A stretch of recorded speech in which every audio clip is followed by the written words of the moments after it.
Definisi tenaga ialah keupayaan untuk melakukan kerja. Tenaga dapat diperolehi daripada pelbagai sumber, antaranya seperti matahari, air, angin, biojisim, nuklear, bahan api fosil dan juga ombak. Jom kita kenali sumber tenaga yang terdapat di sekeliling kita. Yang pertama, matahari. Matahari merupakan sumber tenaga yang paling utama. Tenaga matahari boleh digunakan untuk menjanakan elektrik melalui panel suria. Seterusnya, air.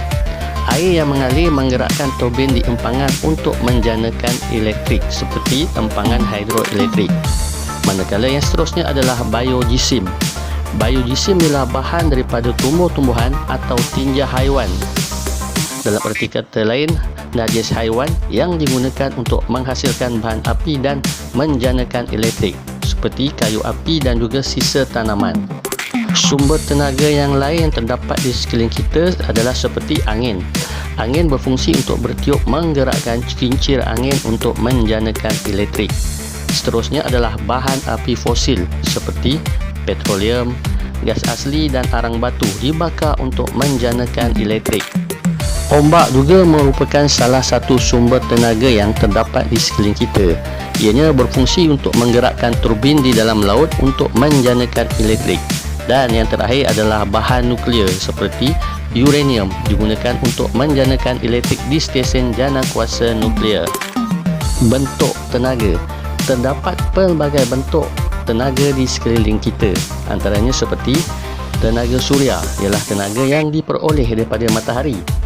Tenaga haba ialah tenaga yang tersimpan pada objek yang mempunyai kepanasan.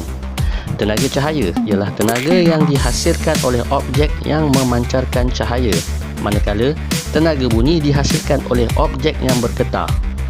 Bentuk tenaga yang seterusnya adalah tenaga elektrik, iaitu tenaga yang mengalir dalam litar elektrik yang lengkap. Tenaga kimia ialah tenaga yang tersimpan dalam bahan seperti makanan, bahan api fosil, biojisim atau bateri. Tenaga kinetik ialah tenaga yang dipunyai oleh objek yang bergerak.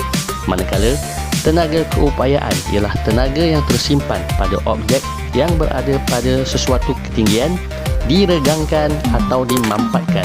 Dan yang terakhir ialah tenaga nuklear, iaitu tenaga yang terkandung dalam bahan nuklear seperti uranium.